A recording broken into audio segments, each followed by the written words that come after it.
Hello guys! Narito na naman ako muli. Welcome to my channel. Ngayon, magluluto tayo ng suman. Ang version na to guys, sa Cagayan de Oro. Minana ko pa to sa recipe na to na suman sa lola ko. Kasi nung bata pa kami, nanonood kami lagi nung pag nagsusuman siya tuwing fiesta. Ang gagamitin lang natin is 5 kilong malagkit.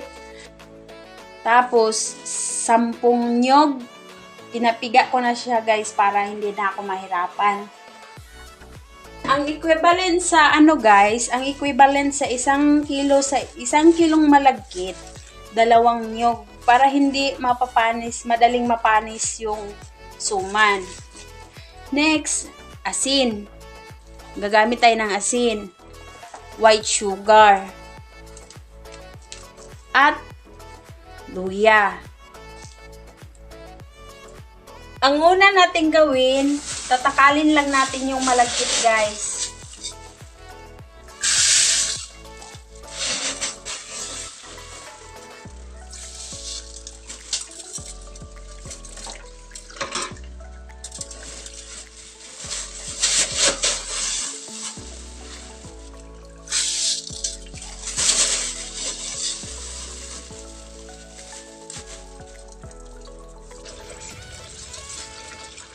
Hugasan natin ng maigi guys.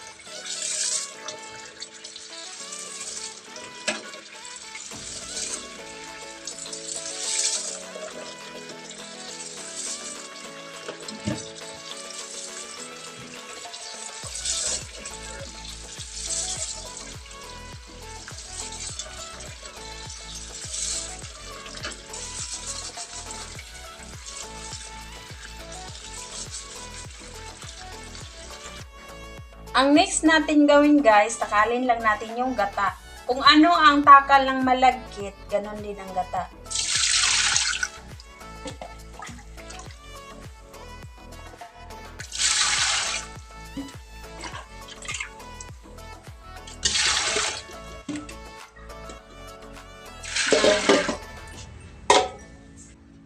Ang una lang nating ilagay guys, 3/4 na white sugar.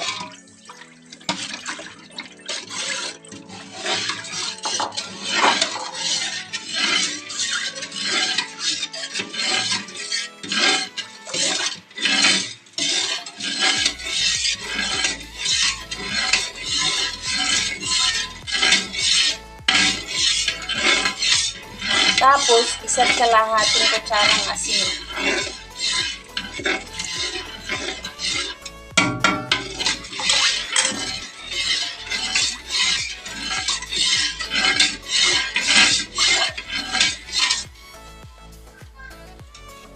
Tapos, luya.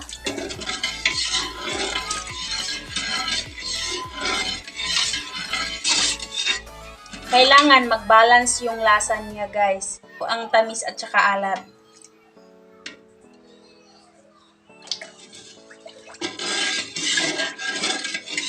Kulang ng kunting asin. Dagdagan pa natin ng kalahati. Isalang lang natin guys sa katamtaman na apoy. Tapos bantayan natin baka aapaw pag kumulo.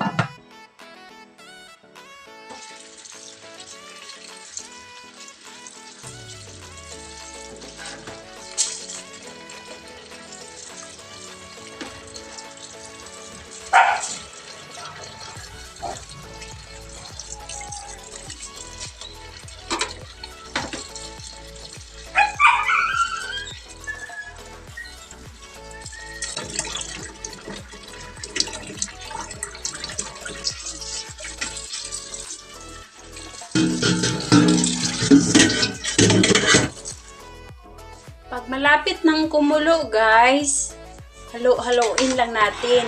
At wag na nating takpan, baka aapaw, sayang yung gata.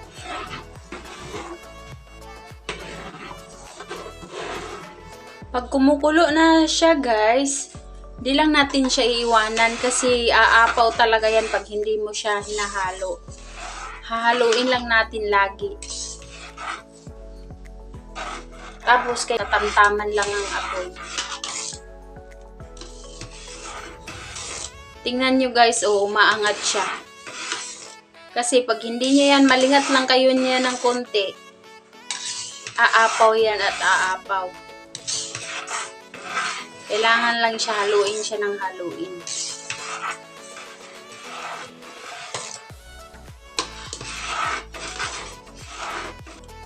Ayan guys, so pag hindi mo siya hahaluin lagi, tingnan nyo, ang bilis niyang umakyat. Pag hindi mo siya mapansin, aapaw talaga yung gata.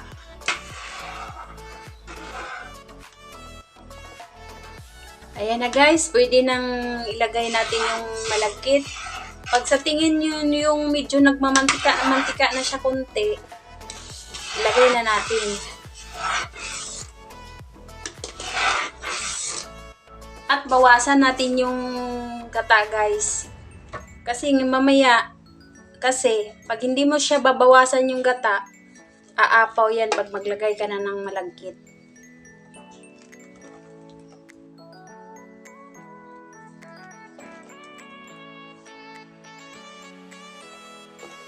Itong tinabi natin, itong binawas natin, mamaya idahan-dahan man din natin to pagbalik.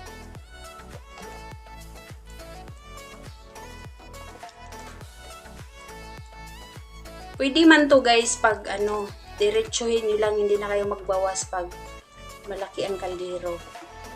Pero pag konti lang lulutuin nyo, kayo na magtansya. Dahan-dahan na natin ilagay yung malagkit.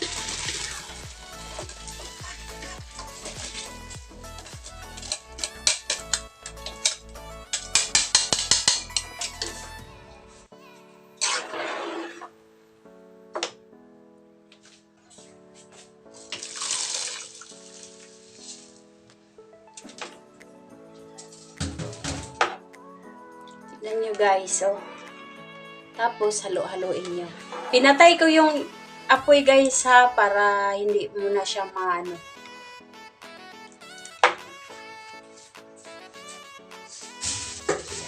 Tapos haluin lang natin bago natin isindi ulit yung apoy.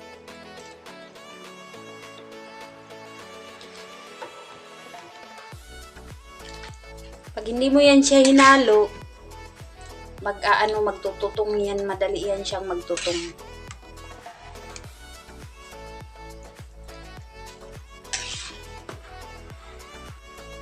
Mangangawit yung braso mo kahalo. Kasi hindi man din to pwede na pabayaan mo kasi masusunog. Doon sa aming probinsya guys, ang hinahalo nito yung kahoy ng dahon ng niyog, yung bata pa. Yun yung ginagawa naming panghalo. Dito sa Maynila, hindi ka talaga makabasta-basta kuha ng mga ganun. Tayo na lang gumawa ng paraan. Ito yung hinahalo ko guys kasi mas convenient to sa akin kasi magaan. Tapos yung binawas natin kanina guys, dahan-dahan natin ilagay. Pag sa tingin nyo, tumuyo siya ng konti, dahan-dahan natin siya ilagay. Yan. Ayan na guys, kailangan na nating takpan. Palabasin lang natin yung langis niya. Haluin lang natin siya paminsan-minsan. Hinaan lang natin masyado yung apoy na makaluto sa kanya para hindi siya masunog.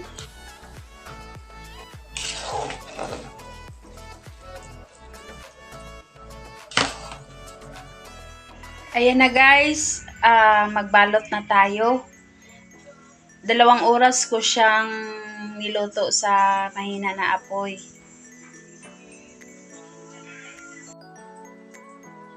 Guys, magbabalot na tayo. Meron na ako ditong dahon guys. Malinis na to guys. Ginanito ko na siya. Malinis na. Tapos, nagtabi ako ng tubig. Para pag kuha ko dito, hindi siya didikit sa kutsara.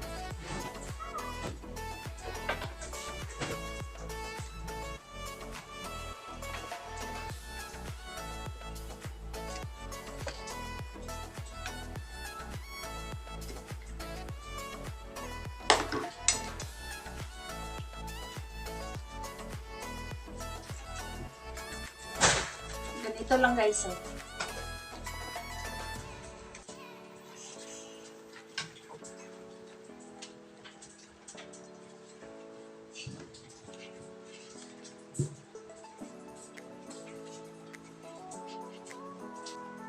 Palit ako ng dahon ng pansapin ko guys kasi hindi siya pwede yung yung plato kasi nababaloktot.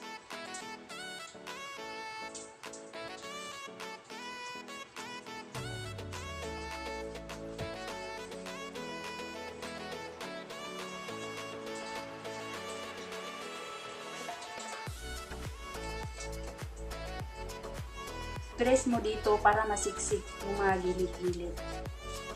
Yan.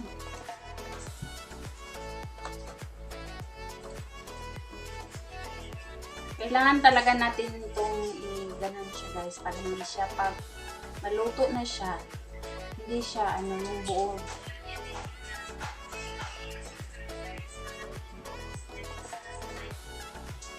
Pag nagsuman talaga kami sa Bisaya guys, sa amin, yung sa Mindanao, hindi talaga namin tinitipid ng niyog para matagal masira yung suma namin.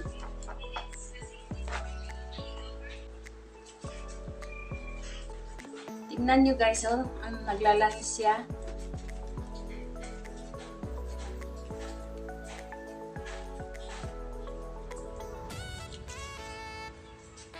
Tingnan nyo guys, ang ganda-ganda ng suman ko. Yan.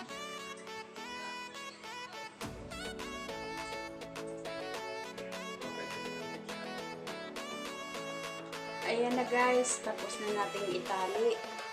Ganito lang siya guys, oh. Ayan o. Kung pantay-pantayin yung laki niya. So guys, ang ganda-ganda ng suman ko. Ilalagay ko na siya sa steamer kasi mag-steam na tayo.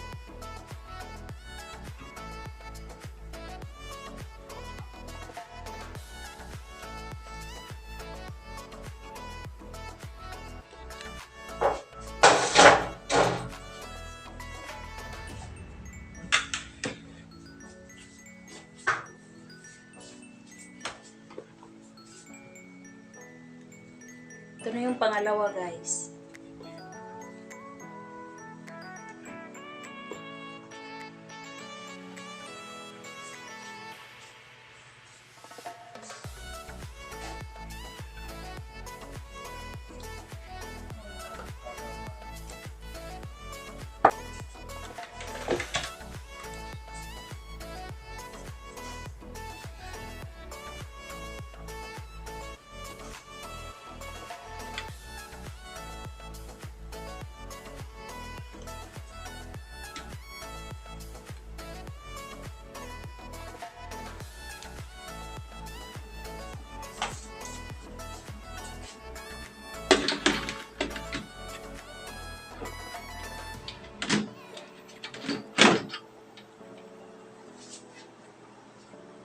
Ilalagay lang natin yung pangalawa.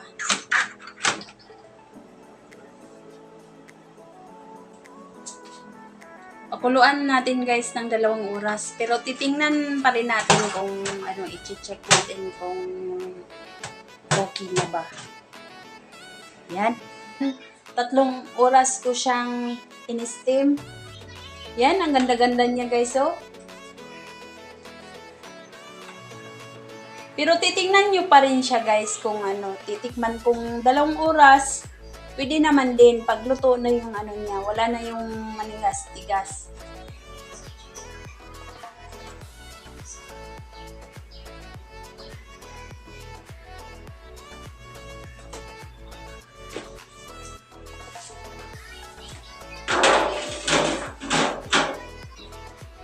Itong pagkatimpla na tong suma na to guys, kahit 3 days na wala sa ref, hindi siya masisira. Ayan guys, tapos na akong magluto ng suman. Bisaya version, suman ng Cagayan de Oro. Salamat sa panonood. Please subscribe my channel. Sana suportahan nyo pa ang iba kong video. God bless!